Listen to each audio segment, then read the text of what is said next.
Hello viewers and welcome to another chapter of reading. So let's get started, shall we? Chapter 22. St. Mungo's Hospital for Magical Maladies and Injuries. Harry was so relieved that she was taking him seriously that he did not hesitate, but jumped out of bed at once, pulled on his dressing gown, and pushed his glasses back onto his nose. "Weasley, you ought to come too," said Professor McGonagall. They followed Professor McGonagall past the silent figures of Neville, Dean, and Seamus, out of the dormitory, down the spiral stairs into the common room, through the portrait hole, and off along the fat lady's moonlit corridor. Harry felt as though the panic inside him might spill over at any moment. He wanted to run, to yell for Dumbledore. Mr. Weasley was bleeding as they walked on so sedately, and one of those veins, Harry tried hard not to think my veins, had been poisonous. They passed Mrs. Norris, who turned her lamp-like eyes upon them and hissed faintly. But Professor McGonagall said, "Shoo!" Mrs. Norris slunk away into the shadows, and in a few minutes they had reached the stone gargoyle guarding the entrance to Dumbledore's office. "Fizzing Whizzbang," said Professor McGonagall. The gargoyle sprang to life and leapt aside. The wall behind it split in two to reveal a stone staircase that was moving continuously upward like a spiral escalator. The three of them stepped onto the moving stairs. The wall closed behind them with a thud.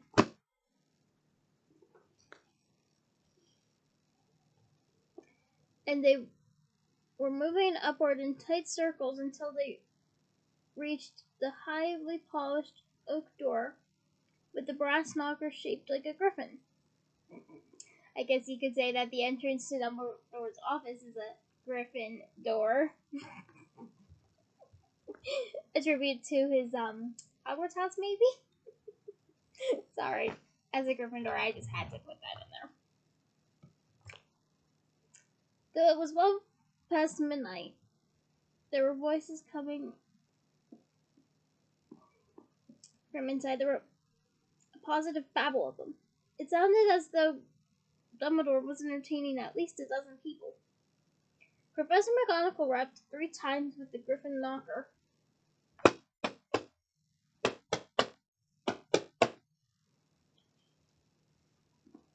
And the voices ceased abruptly as though someone had switched them all off. The door opened of its own accord.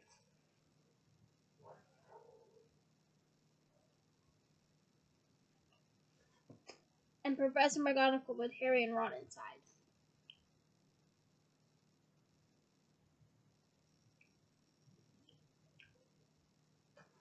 The room was in half darkness. The strange silver instruments standing on tables were silent and still, rather than whirring and emitting puffs of smoke as they usually did.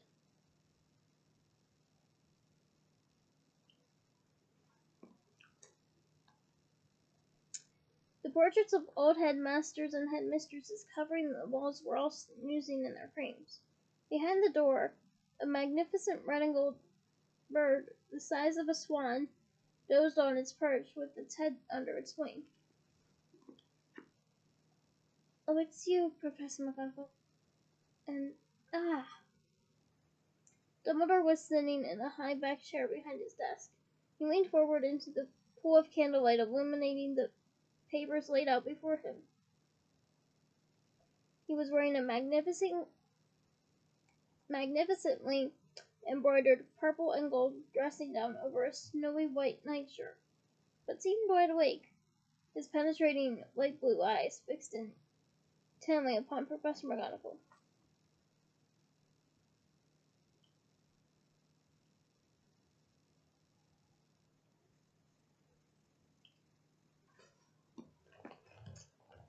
"Professor Dumbledore, Potter has had, a nightmare,"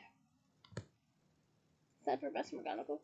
He says it wasn't a nightmare, said Harry quickly. Professor McGonagall looked around at Harry, frowning slightly. Very well then, Potter. You tell the headmaster about it. Well, I was asleep, said Harry, and even in his terror and his desperation to make Dumbledore understand, he felt slightly irritated that the headmaster was not looking at him, but examining his own.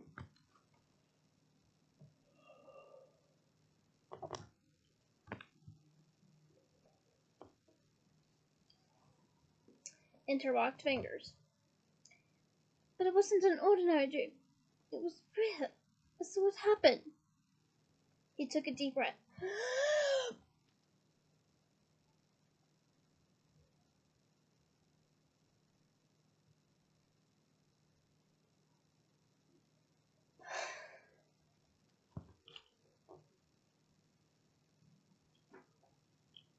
Ron's dad, Mr. Weasley, has been attacked by a giant snake. The words seemed to reverberate in the air after he said them. Slightly ridiculous, even comic. There was a pause in which Dumbledore leaned back and stared meditatively at the ceiling. Ron looked from Harry to Dumbledore, white-faced and shocked.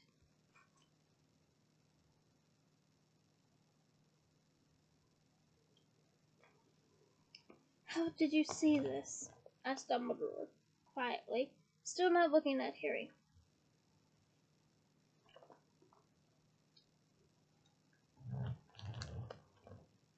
Well, I don't know, said Harry rather angry. What did it matter? Inside my head, I suppose.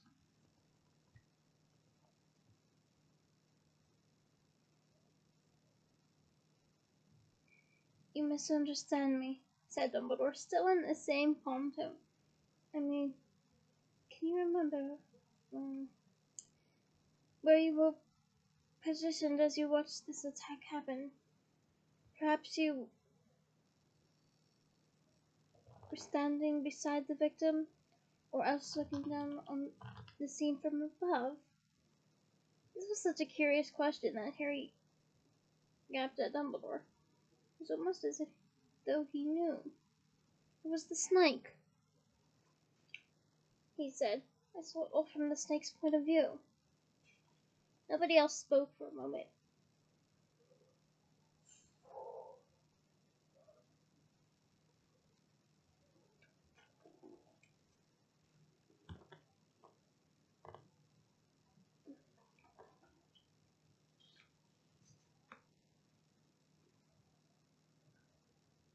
Then Dumbledore, now looking at Ron, who was still whey-faced, said in a new and sharper voice, Is Arthur seriously injured?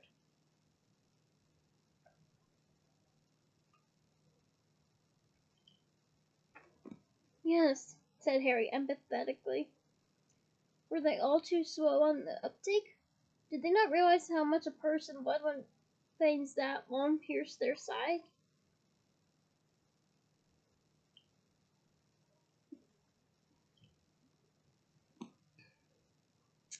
And why could Dumbledore not do him the courtesy of looking at him? But Dumbledore stood up so quickly that Harry jumped, and addressed one of the old portraits hanging very near the ceiling. Avaunt, he said sharply, and you too, Dillis. A sallow-faced wizard with short black veins and an elderly witch with long silver ringlets in the frame beside him. Both of whom seemed to have been in deepest of sleeps, opened their eyes immediately. You were listening, said Dumbledore. The wizard nodded.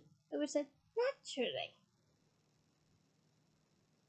The man has red hair and glasses, said Dumbledore. Avaunt, you will need to raise the alarm. Make sure he is found by the right people.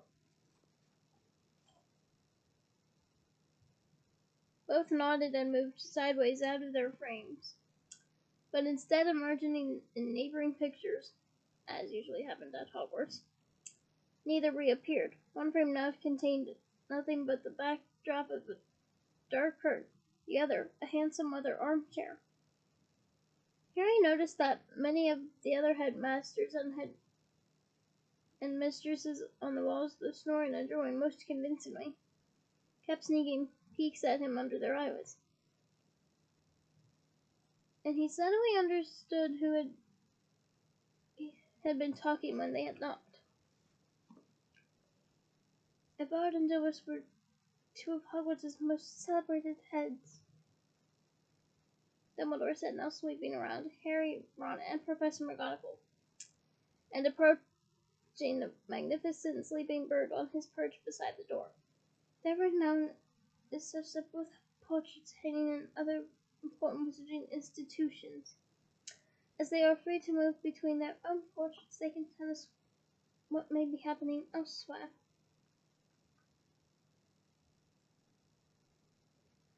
But Mr. Weasley could be anywhere, said Harry. Please sit down, all three of you, said Dumbledore, as though Harry had not spoken. Evrard and Dennis may not be back for several minutes. Professor McGonagall, if you could draw up extra chairs. Professor McGonagall pulled her wand from the pocket of her dressing gown and waved it. 3 chairs appeared out of thin air, straight-backed and wooden, quite unlike the comfortable chintz armchairs that Dumbledore had conjured back at Harry's hearing.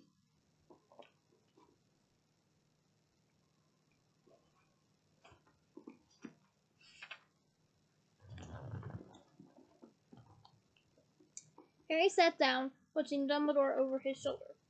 Dumbledore was now stroking Fawkes' palmed golden head with one finger. The phoenix spoke immediately. He stretched his beautiful head high and observed Dumbledore through bright, dark eyes. We will need, said Dumbledore very quietly to the bird, a warning. There was a flash of fire, and the phoenix had gone.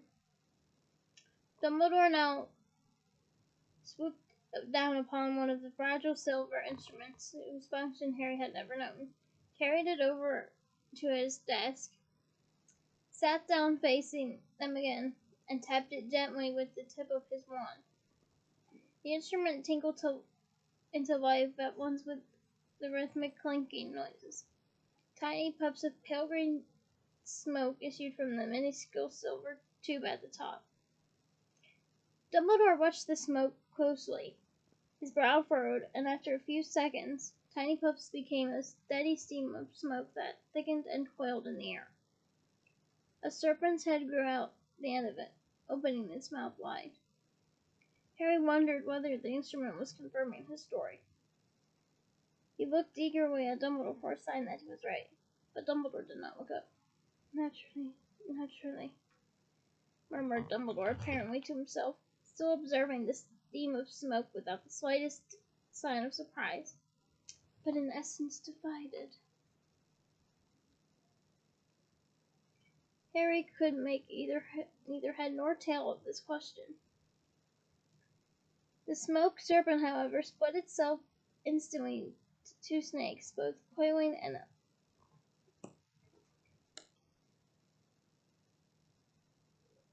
undulating? I think that's how you pronounce it. Undulating? We're gonna find out.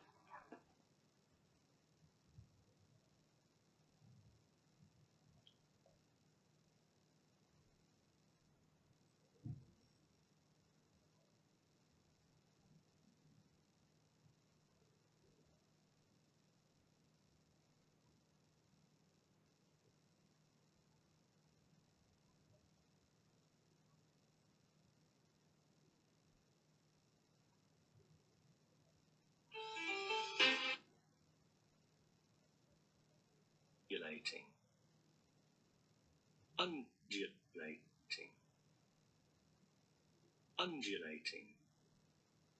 Okay, well, that's how you pronounce it, I guess. So I was right. Good to know. Undulating in the dark air. With a look of grim satisfaction, Dumbledore gave the instrument another gentle tap with his wand. The clinking noise slowed and died, and the smoke serpents grew faint, became a formless haze, and vanished. Dumbledore replaced the instrument upon its spindly little table. Harry saw many of the old headmasters in the portraits follow him with their eyes. Then, realizing that Harry was watching them, hastily pretended to be sleeping again. Harry wanted to ask what the strange silver instrument was for, but before he could do so, there was a shout from the top of the wall to their right. The wizard called Avard had reappeared in his portrait, panting slightly. "Dumbledore!" "What news?" said Dumbledore at once. "I yelled until someone came running," said the wizard, who was mopping his brow in the curtain behind him. "And I heard some things moving downstairs, but they weren't sure whether to believe me, but went down to check.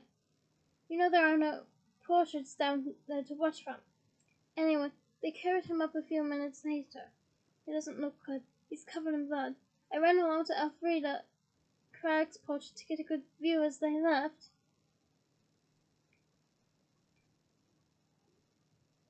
"Good," said Dumbledore as Ron made a convulsive movement. "I take it Dilys will have seen him arrive, then." And moments later, the silver ring-witted witch had reappeared in her picture, too. She sank coughing into her armchair and said, "Yes, they've taken him to St. Mungo's, Dumbledore. They carried him past under my portrait. He looks bad." "Thank you," said Dumbledore. He looked around at Professor McGonagall. "Minerva, I need you to go and wake the other Weasley children." "Of course." Professor McGonagall got up and moved swiftly to the door. Harry cast a sideways glance at Ron, who was now looking terrified. "Oh, hugs for Ron."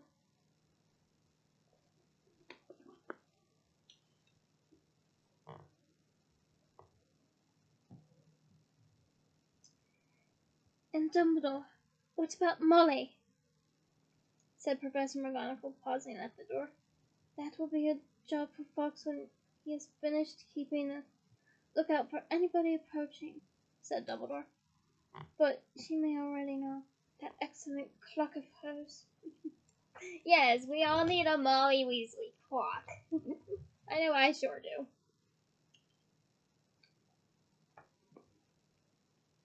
Harry knew what Dumbledore was referring to, the clock that told not the time, but the whereabouts and conditions of the various Weasley family members. And with the pain, he thought that Mr. Weasley's hand must even now be pointing at mortal peril. But it was very late. Mrs. Weasley was probably asleep, not watching the clock. And he felt cold as he remembered Mrs. Weasley's boggart turning into Mr. Weasley's lifeless body, his glasses askew, blood running down his face. But Mr. Weasley was going to die. He couldn't. Dumbledore was now rummaging in a cupboard behind Harry and Ron. He emerged from it carrying a blackened old kettle, which he placed carefully upon his desk. He raised his wand and murmured, "Porthos!" For a moment the kettle trembled, glowing with an odd blue light. Then it quivered to rest, as solidly black as ever. Dumbledore marched over to another portrait, this time to a clever-looking wizard with a pointed beard, who had been painted wearing the Slytherin colours of green and silver. He was apparently sleeping so deeply that he could not hear Dumbledore's voice when he attempted to rouse him. "Phineas! Phineas!" And now the subjects of the portraits lining the room were no longer pretending to be asleep. They were shifting around in their frames to better watch what was happening. When the clever-looking wizard continued to feign sleep, some of them shouted his name too. "Phineas! Phineas! Phineas!" He could not pretend any longer. He gave a theatrical jerk and opened his eyes wide. "Did someone call?" I need you to visit your other portrait again, Phineas," said Dumbledore. "I've got another message." "Visit my other portrait," said Phineas in an needy voice giving a long.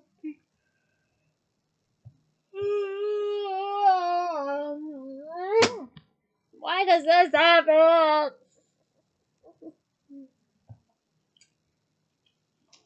One fake yawn, though mine was very real, I assure. His eyes traveling around the room and focusing upon Harry. Oh no, Dumbledore. I am too tired tonight. Something about Phineas's voice was familiar to Harry. Or had he heard it before? But before he could think, the portraits on the surrounding walls broke into a storm of protest. Insubordination, sir! Roared a corpulent. Is that even how you pronounce it? Corpulent? Hang on.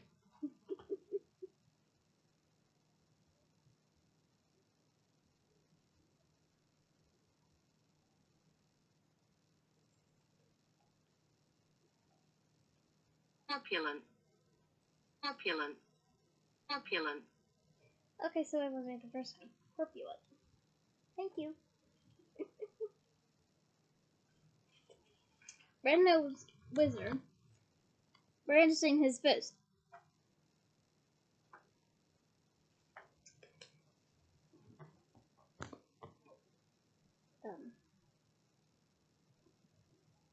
Direction of duty! We are honor bound to give service to the present headmaster of Hogwarts, cried a frail-looking old wizard whom Harry recognized as Dumbledore's predecessor, Armando Dibbit. Shame on you, Phineas. Shall I persuade him, Dumbledore? Called a grim, wet-eyed witch, raising an unusually thick wand that looked not unlike a burst rod. Oh, very well, said the wizard, called Phineas, eyeing this wand slightly apprehensively. Though he may have well destroyed my picture by now, he's done most of the family.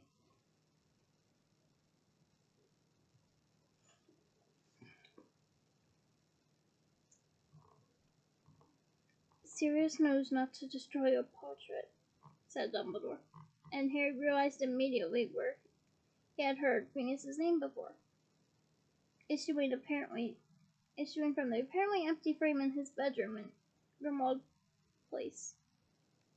I almost said palace. Oops. Though I'm sure to the Black family in its heyday, it very much was a palace.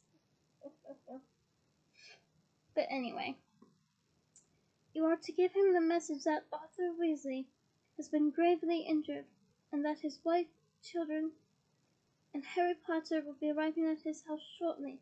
Do you understand? Arthur Weasley injured, wife and children, and Harry Potter coming to stay, recited Phineas in a bored voice. Yes, very well. He slipped away into the frame of the portrait and disappeared from view at the very moment that the study door opened again. Fred, George, and Ginny were ushered inside by Professor McGonagall, all three of them looking disheveled and shocked, still in their night things. Harry, what's going on? Asked Ginny, who looked frightened. Oh, hugging Ginny. Professor McGonagall says you saw dead hurt.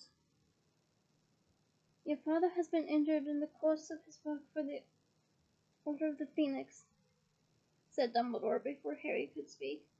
He has been taken to St. Mungo's Hospital for magical maladies and injuries. I am sending you back to Sirius's house, which is much more convenient for the hospital than the Burrow. You will meet your mother there. How are we going?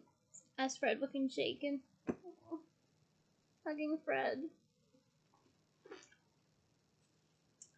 Blue powder? No, said Dumbledore. Blue powder is not safe at the moment. The network is being watched. Foreshadowing. You'll be taking a portkey. He indicated the old kettle lying innocently on his desk. We are just waiting for Phineas and Nigellus to report back. I wish to be sure that the coast is clear before sending you. There was a flash of flame in the very middle of the office, leaving behind a single golden feather that floated gently to the floor.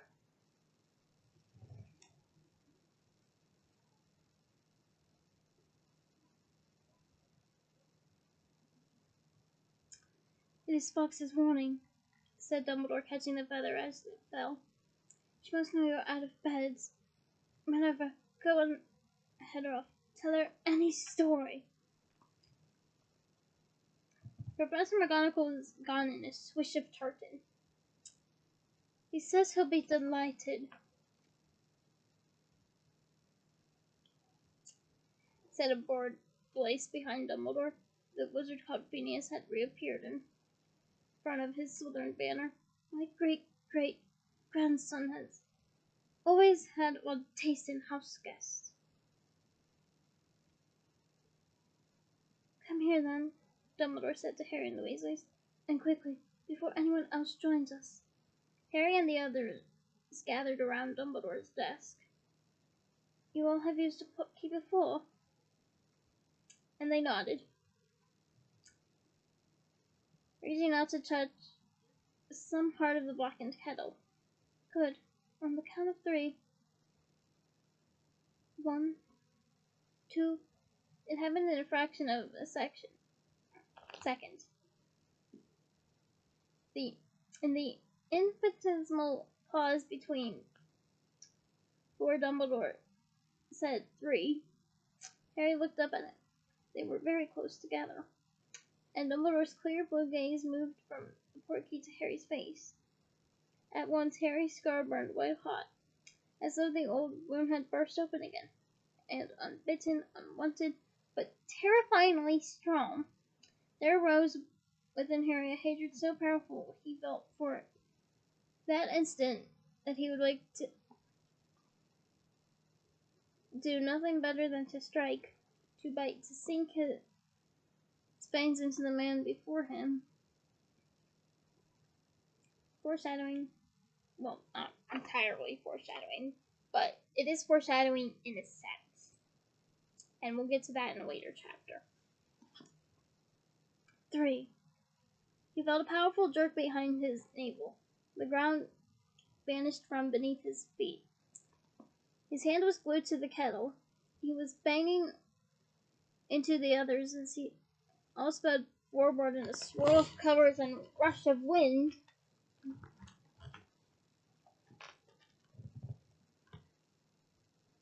The kettle pulling him onward, and then his feet hit the ground so hard that his knees buckled. The kettle clattered on the ground.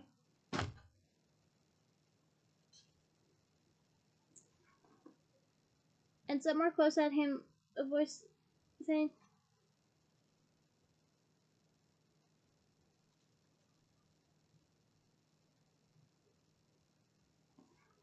"Back again! The blood-traitor brats! It's true their father's dying!" "Out!" roared a second voice. Harry scrambled to his feet and looked around.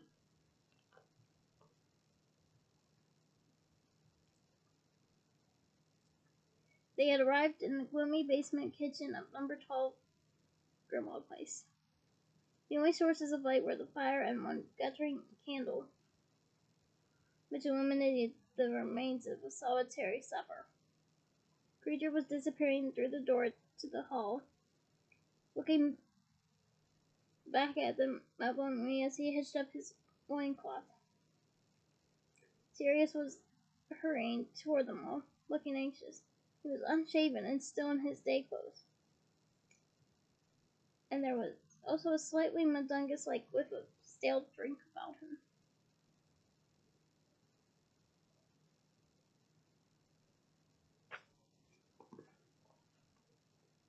"What's going on?" he said, stretching out a hand to help Ginny up. "Penny said has been badly injured."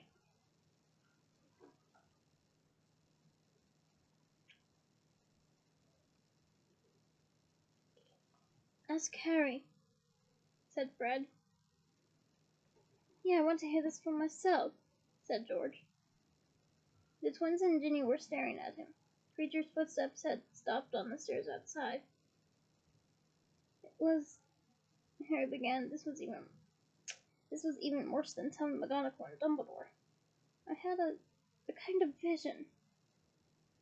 And he told them all that he had seen, though he altered the story so that it sounded as though he watched from the sidelines as the snake attacked, rather than from behind the snake's own eyes.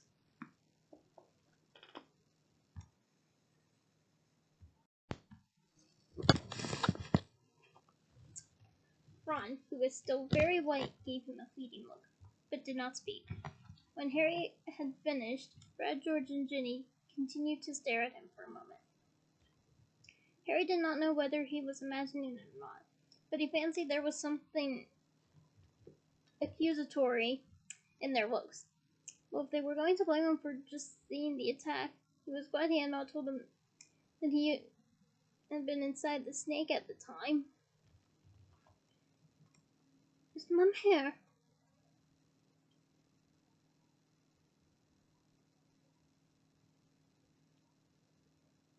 Said Fred, turning to Sirius.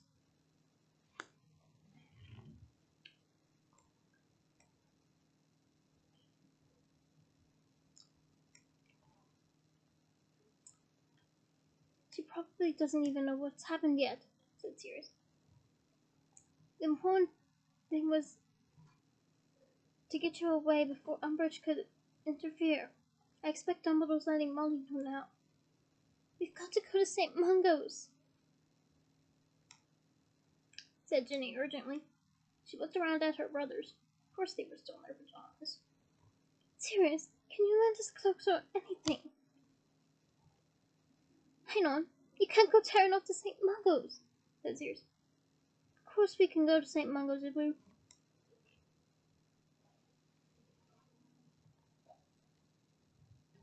want.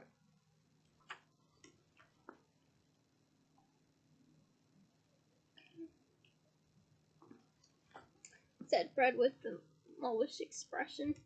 He's our dad.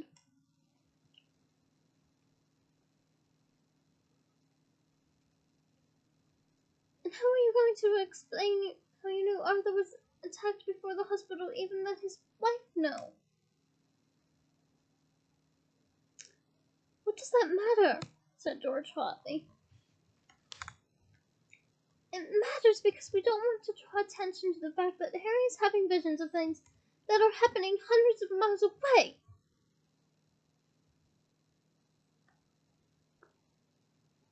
Said Sirius angrily. Have you any idea what the Ministry would make of that information? I'd like to know what Lupin would do in this situation. Like, where's he at?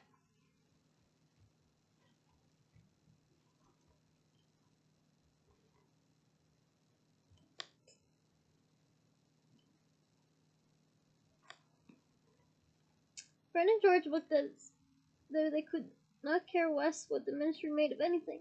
Ron was still white-faced and silent.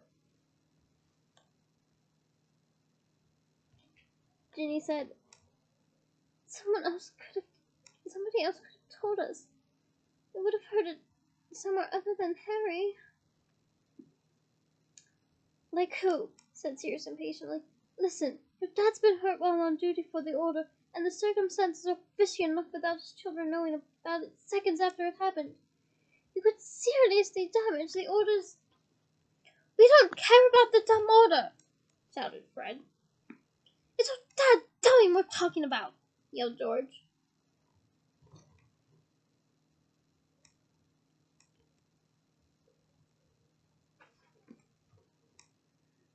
Your father knew what he was getting into, and he won't thank you for messing things up for the Order, said Sirius angrily in his turn. This is how it is. This is why you're not in the Order. You don't understand.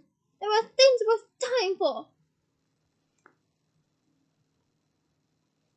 Hugging Sirius and everyone else.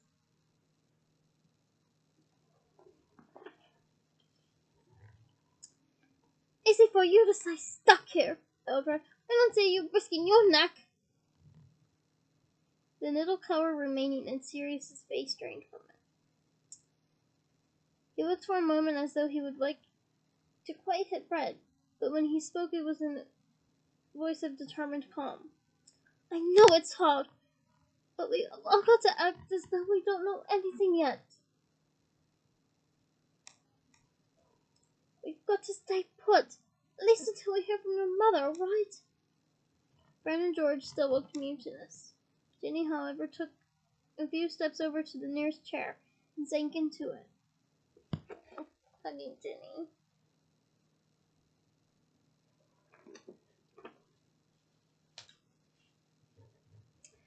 Harry looked at Ron, who made a funny movement somewhere between a nod and a shrug.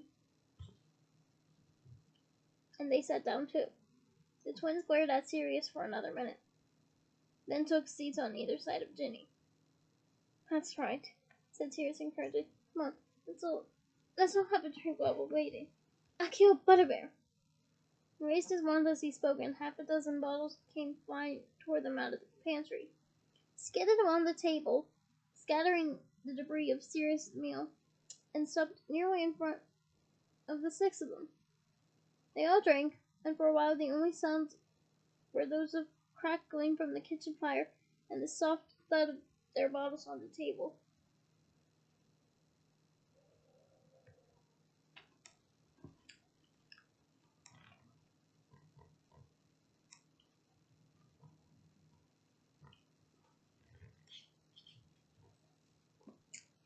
Harry was only drinking to have something to do with his hands. His stomach was full of horrible, hot, bubbling guilt. They would not be here if it weren't for him. They would all still be asleep in bed, and it was no good telling himself that by raising the alarm that he had ensured Mr. Weasley was found, because there was also the inescapable business of it being he who attacked Mr. Weasley in the first place. Oh, Harry.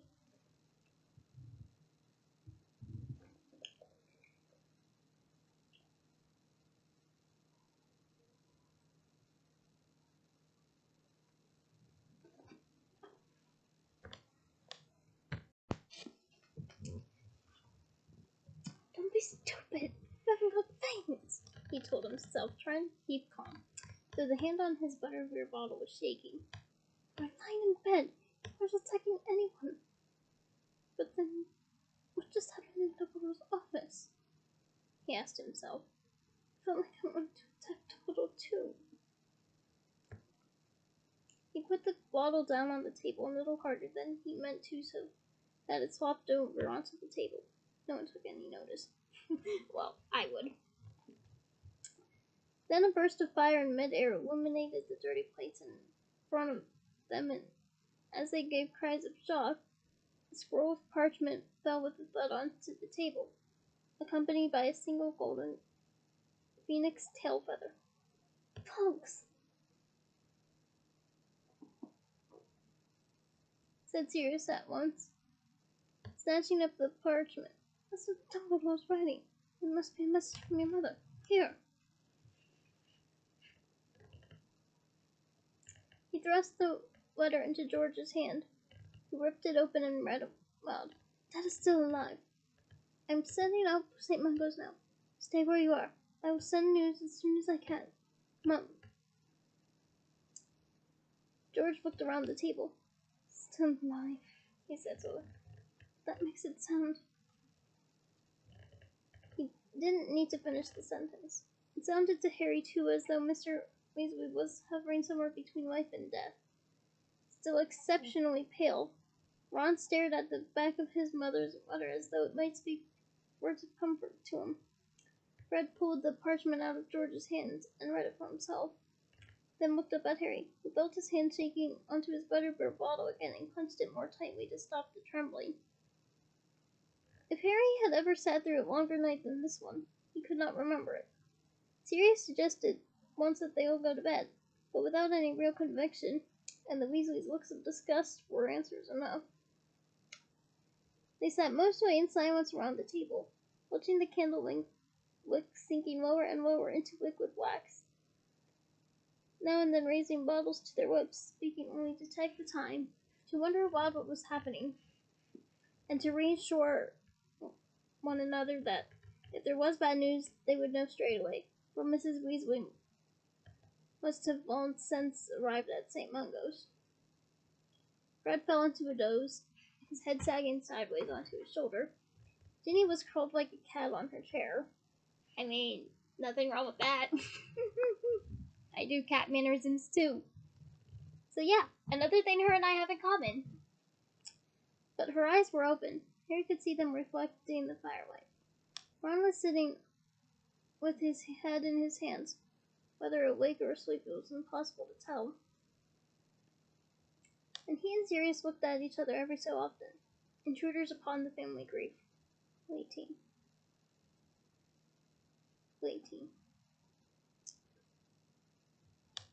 Fucking everyone in this scene.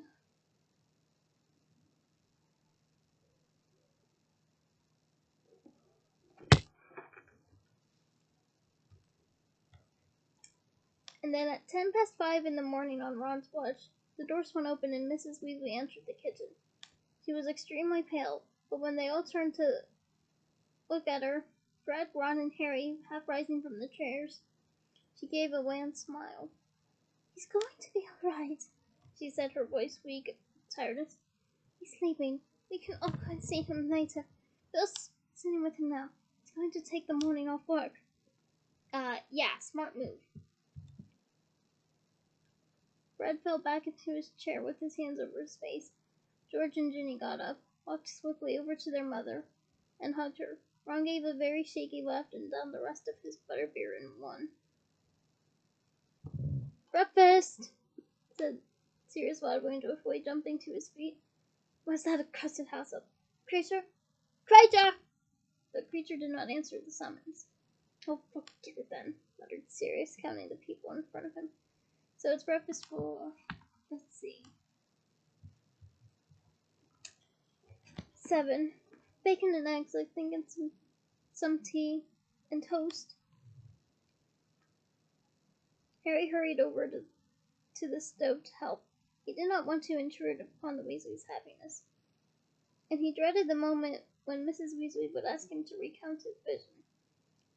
However, he had hardly taken place from the dresser when Mrs. Weasley lifted him out of his hands and pulled him into a hug.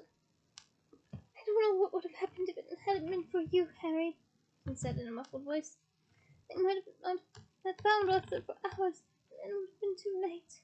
But thanks to you, he's alive, and Dumbledore's been able to think of a good cover for the story for Arthur being where he was. You have no idea what trouble he would have been in otherwise. Look at poor Sturgis."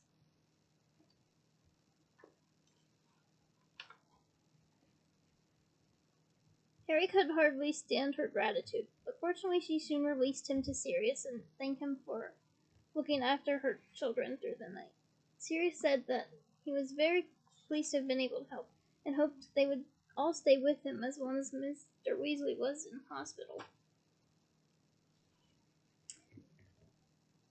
"Oh, Sirius, I'm so grateful. They'll think I'll be here in a little while, and it would be wonderful to be near her. Of course, that might mean we're here for Christmas."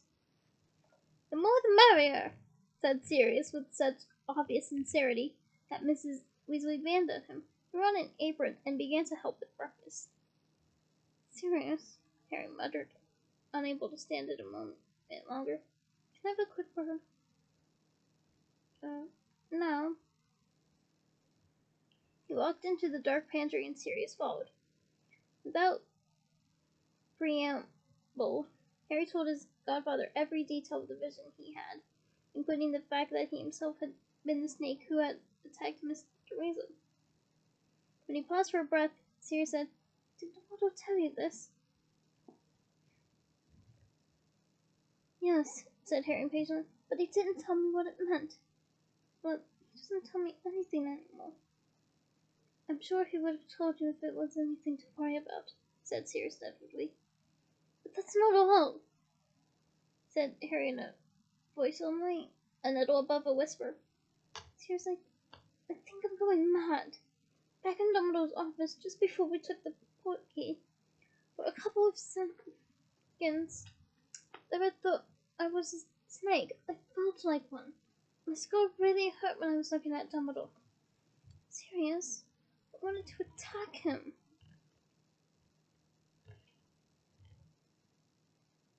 He could only see a sliver of Sirius's face. The rest was in darkness. It must have been the aftermath of the vision, that's all, said Sirius. You were still thinking of the dream, or whatever it was, and it wasn't that, said Harry, shaking his head. It was like something rose up inside me. Like there's a snake inside me. I need to go to sleep, said Sirius firmly. You're going to have breakfast and then go upstairs to bed. And then you can go and see Arthur after lunch with the others. You're in shock, Harry. You're blaming yourself for something you only witnessed. And it's lucky you did witness it, or Arthur might have died. Just stop worrying. He clapped Harry on the shoulder and left the pantry, leaving Harry standing alone in the dark. Everyone but Harry spent the rest of the morning sleeping. I mean, I don't blame him. I don't blame Harry for being awake still at all, really.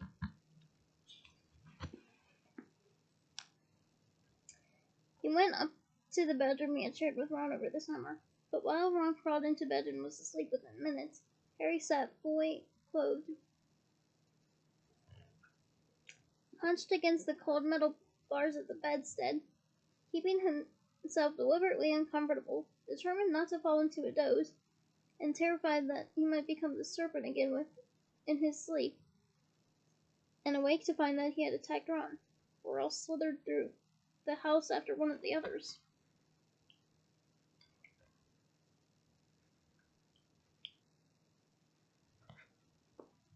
When Ron woke up, Harry pretended to have enjoyed a refreshing nap too.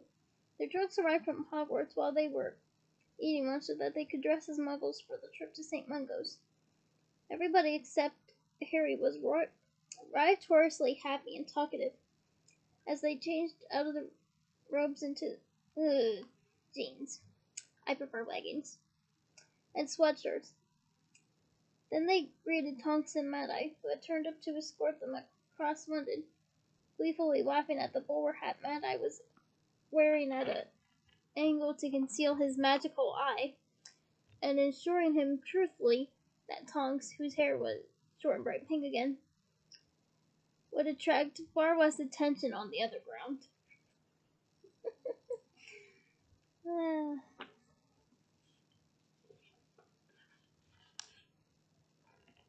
You know, if anyone questions Tonks' hair, I think a nice excuse she would give that would be fitting would be, it's dyed.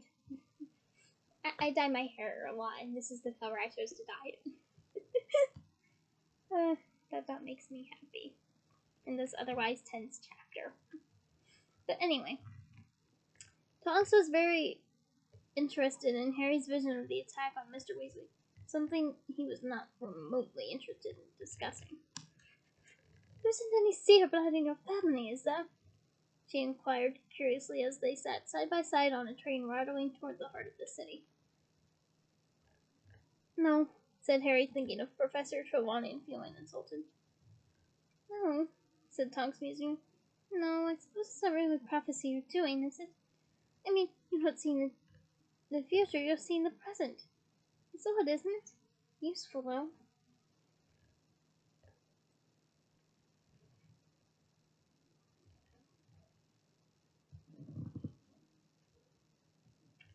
Harry did not answer. Fortunately, they got out at the next stop, a station in the very heart of London. And in the bustle of leaving the train, he was able to follow Fred and George to get between himself and Tonks, who was leading the way. They all followed her up the escalator, Moody clunking on at the back of the group, his bulwark tilted low, and one gnarled hand stuck in between the buttons of his coat, clutching his wand. Harry thought he sensed the concealed eye staring hard at him. Trying to deflect more questions about his dream, he asked Bad Eye where St. Mungo's was hidden. Not far from here, grunted Moody as they stepped out into the wintry air on a broad store-lined street packed with Christmas shoppers. He pushed Harry a little ahead of him and stumped along just behind. Harry knew the eye was rolling in all directions under the tilted hat. It wasn't easy to find a good location for a hospital. Nowhere in Diagon Alley was big enough. We couldn't have it on the ground like the ministry. Unhealthy. In the end, I managed to get a hold of a building up here. There were sick wizards could come and go and just blend in with the crowd. He seized Harry's shoulder to prevent them from being separated by a gaggle of shoppers plainly intent on nothing but making it into a nearby shop full of electrical gadgets. There we go, said Moody a moment later. They arrived outside a large old-fashioned red brick department store called Purge and Dell's LTD. I meant LTD. Don't know why I said LTE. The place had a shabby, miserable air. The window displays consisted of a few chipped dummies with their wigs askew, standing at random and modeling fashions at least 10 years out of date. Large signs on all the dusty doors read, "Closed for refurbishment." Harry distinctly heard a large woman laden with plastic shopping bags say to her friend as they passed, "It's never open, that place." "Right," said Tonks, beckoning them forward toward a window displaying nothing but a particularly ugly well, beauty's in the eye of the beholder. Female dummy whose false eyelashes were hanging off and who was modeling a green nylon pinafore dress. "Everybody ready?" They nodded, clustering around her. Moody gave Harry another shove between the shoulder blades to urge him forward, and Tonks leaned close to the glass, looking up at the very ugly dummy, and said, her breath steaming up on the glass, "Watch out! We're here to see Arthur Weasley." For a split second, Harry thought how absurd it was for Tonks to expect the dummy to hear her talking that quietly through a sheet of glass, when there were buses rumbling along behind her and all the racket of the street full of shoppers. Then he reminded himself that dummies could not hear anyone. Next second, his mouth opened in shock as the dummy gave a tiny nod, beckoned its jointed finger, and Tonks had seized Ginny and Mrs. Weasley by the elbows, stepped right through the glass, and vanished. Fred, George, and Ron stepped after them. Harry glanced around at the jostling crowd. Not one of them seemed to have the glance to spare for window displays as ugly as Purge and Dell's LTDs. Nor did any of them seem to have noticed that 6 people had melted into thin air in front of them.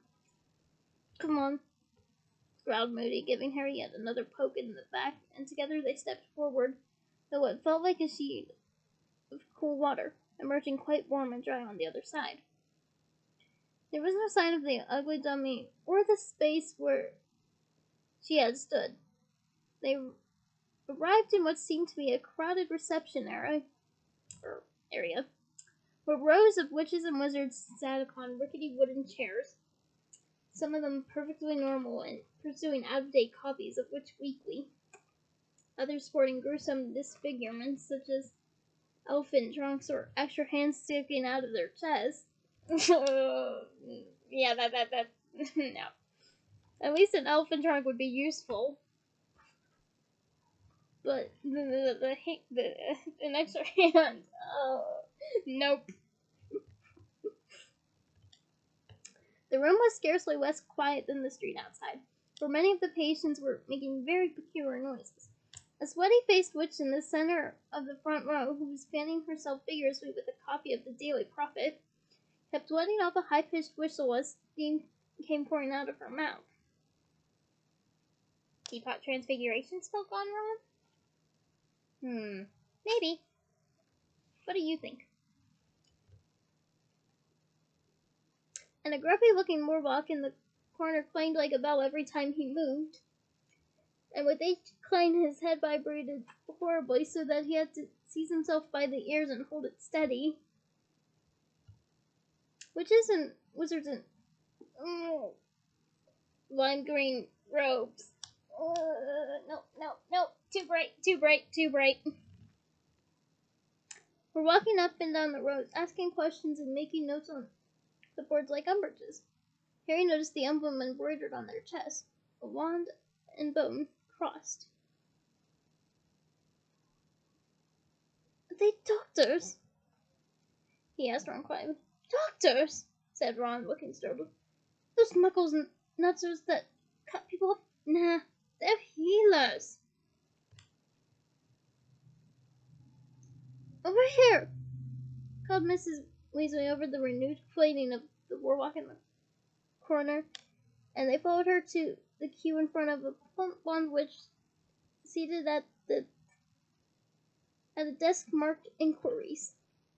The wall behind her was covered in notices and posters saying things like, "A clean cauldron keeps potions from becoming poisons, and antidotes or antidonts unless approved by a qualified healer."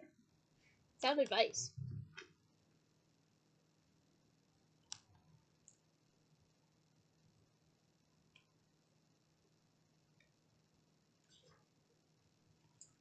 There was also a large portrait of a witch with long silver ringlets that was labeled Phyllis Derwent, St. Mungo's healer from 1722 to 1741. Headmistress of Hogwarts School of Witchcraft and Wizardry from 1741 to 1768. Phyllis was eyeing the Weasley party as though counting them. When Harry caught her eye, she gave a tiny wink, walked sideways out of her portrait, and vanished. Meanwhile, in front of the queue, a young wizard was performing an on-the-spot jig and trying, in between yelps of pain, to explain his predicament to the witch behind the desk.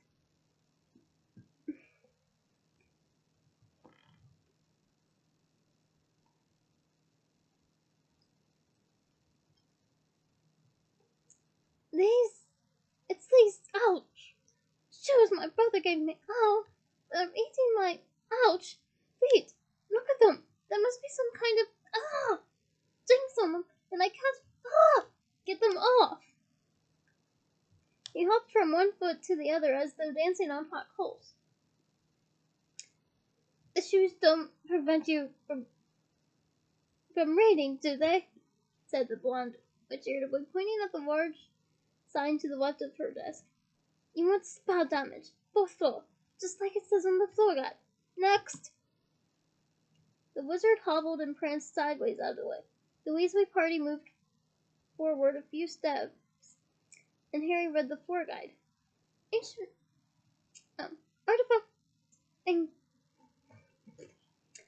artifact accidents. Ground floor. Cauldron explosion, wand backfiring, room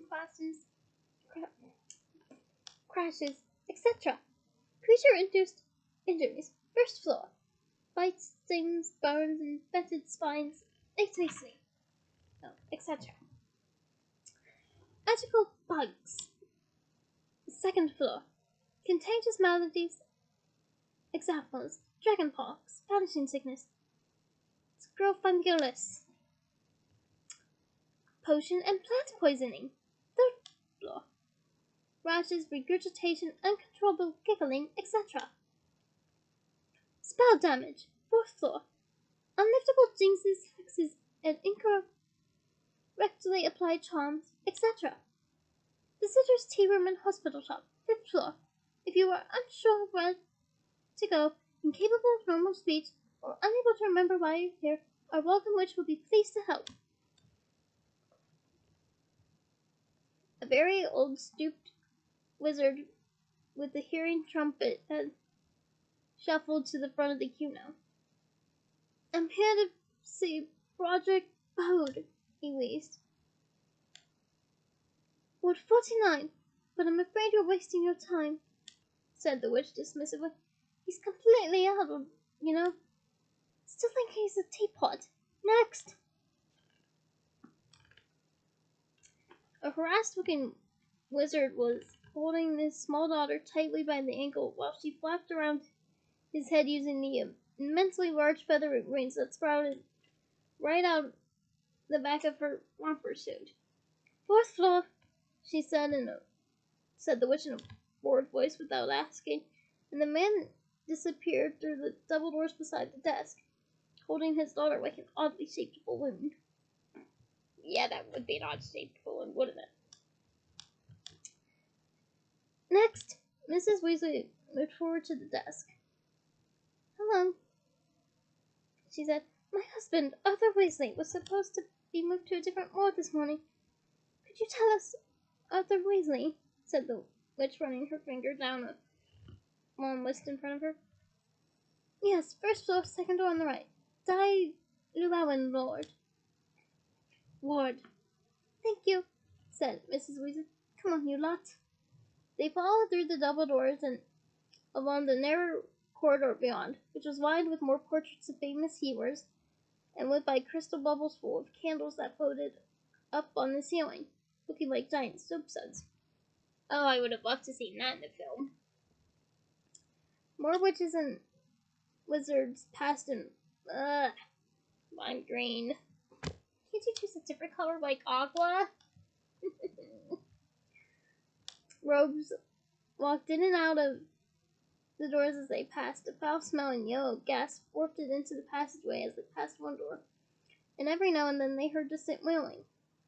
They climbed a flight of stairs and entered the creature-induced injuries corridor, where the second door on the right bore the words, "Dangerous Di Llewellyn Ward. Serious bites."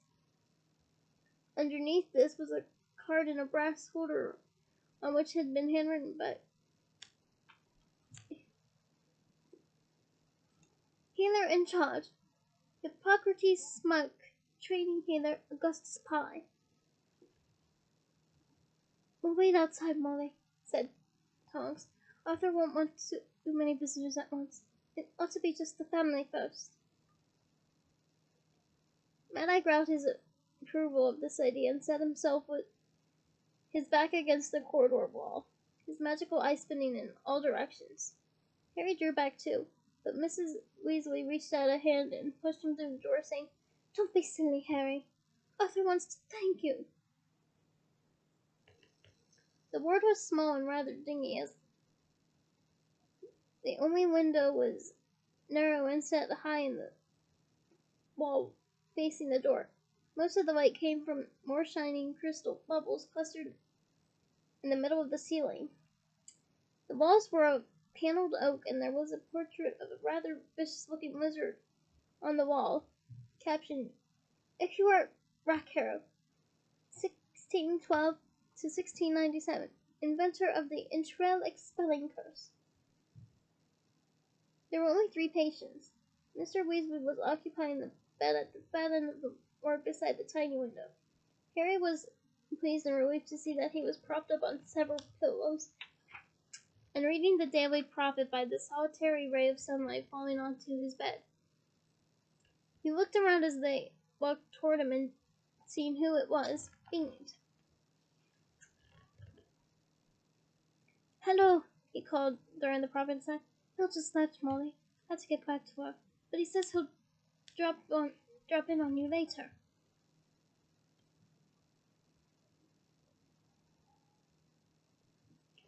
"How are you, Arthur?"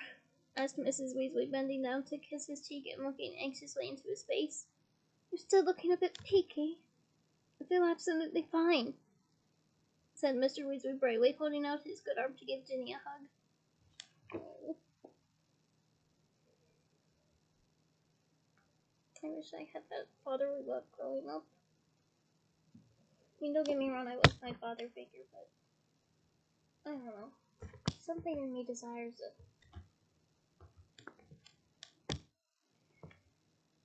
a good relationship with the one who's biological.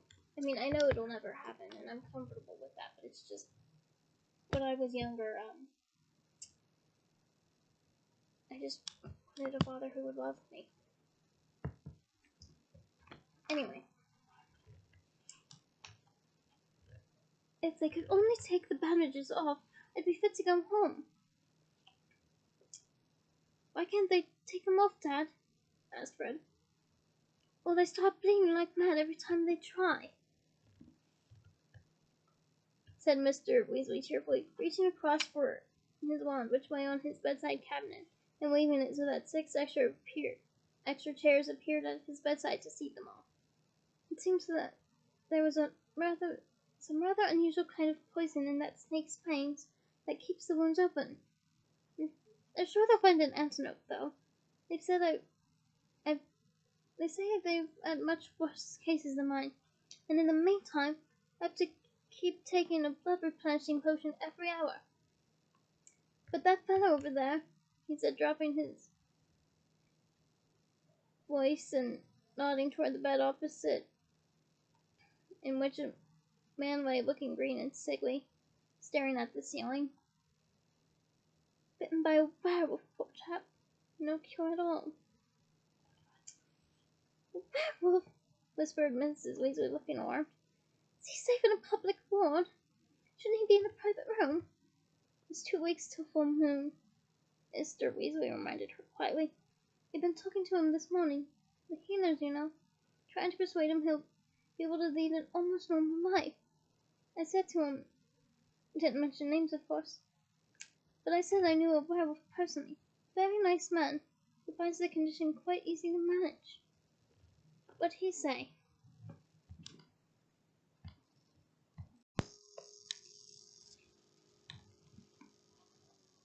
Said he'd give me another bite if I didn't shut up, said Mr. Weasley sadly.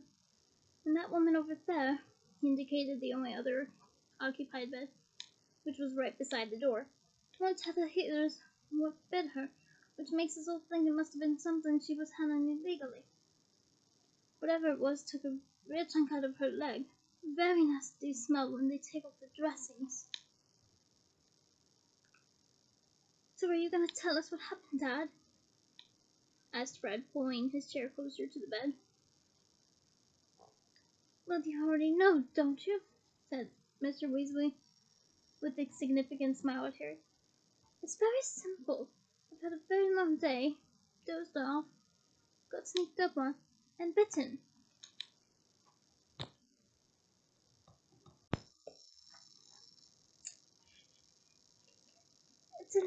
Is it in the Prophet you've been attacked? Asked Fred, indicating the newspaper Mr. Weasley had cast aside. No, of course not, said Mr. Weasley with a slightly bitter smile. The Ministry wouldn't want everyone to know a dirty great serpent got... Arthur! Said Mrs. Weasley warningly. Got... me. Mr. Weasley said hastily, though Harry was quite sure that was not what he had meant to say. So where were you when it happened, Dad? Asked George.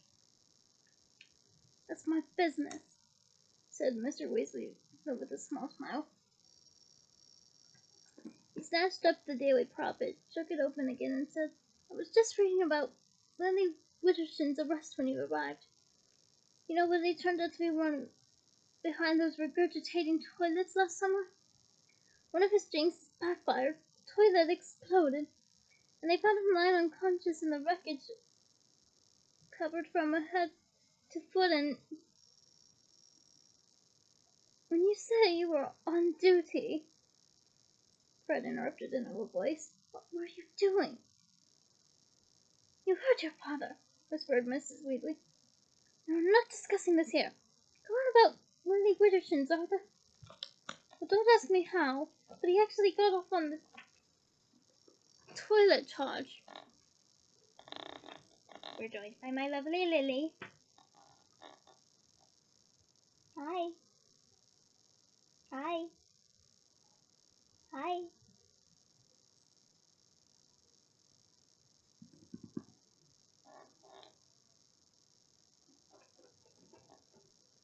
Hi. You're precious, aren't you?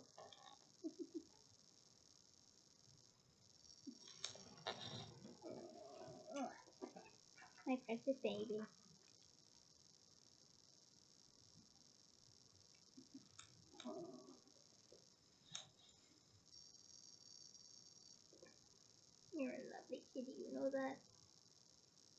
Yes, you are.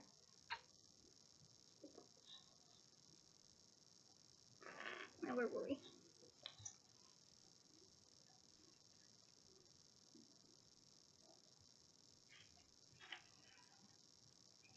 What's this toilet charge?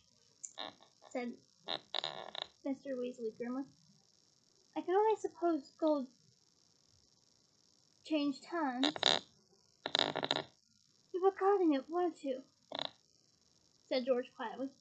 The weapon? The thing you know who's after? George, be quiet! Snapped Mrs. Weasley. Anyway, said Mr. Weasley in a raised voice, this time Smithy's been caught fighting grown-up muggles. And I don't think he'll be able to worm his way out of it, because according to this article, 2 muggles have lost fingers and are now in St. Mungo's for emergency bone regrowth and memory modification. Just think of it. Muggles in St. Mungo's. I wonder which ward they're in. And he looked eagerly around as though hoping to see a signpost. Oh, Arthur, your curiosity towards muggles is so endearing in this otherwise tense chapter. Oh, Lily. My precious darling.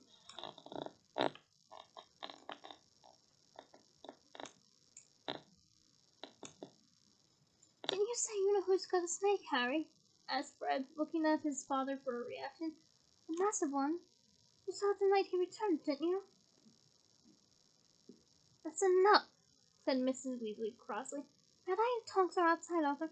They want to come and see you. And you lot can wait outside, she added to her children and Harry. You won't come and say goodbye afterward. Go on. They trooped back toward the corridor.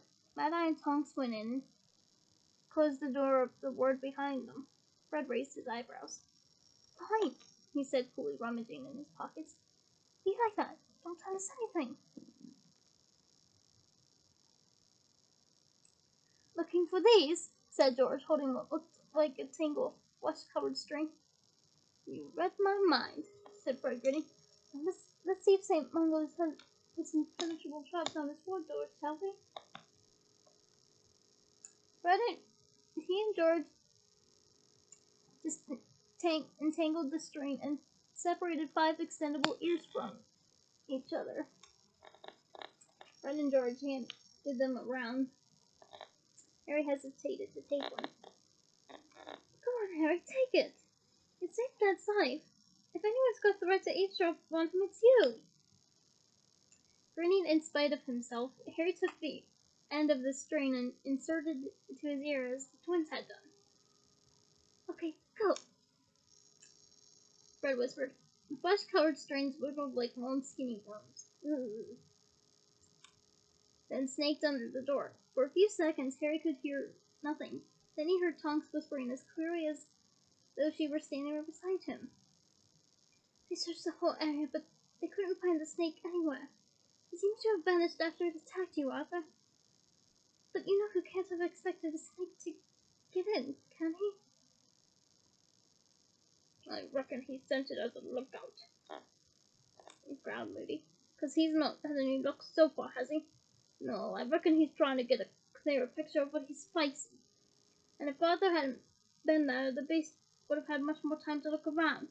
So Potter says he saw it all happen.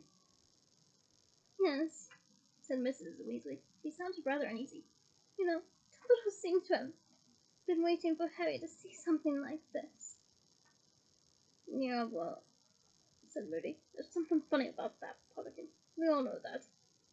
Dumbledore seemed worried about Harry when I spoke to him this morning, whispered Mrs. Weasley. Of course he's worried, growled Moody. The boy's saying things from inside you-know-who's snipe. Obviously, Potter doesn't realize what that means. But if you know who's possessing him... Harry pulled the extendable ear out of his own, his heart hammering very fast and heat rushing up his face. He looked around at the others. They were all staring at him, the strings still trailing from the ears, looking suddenly fearful. And that is the end of this very long chapter that I'm sorry I've made you endure, but I hope you've endured it brilliantly. And I hope you enjoyed the cameo of my darling Lily. Wonderful pressure. She still presses, isn't she? Anyway, that's it for this chapter. Join me next week. Bye!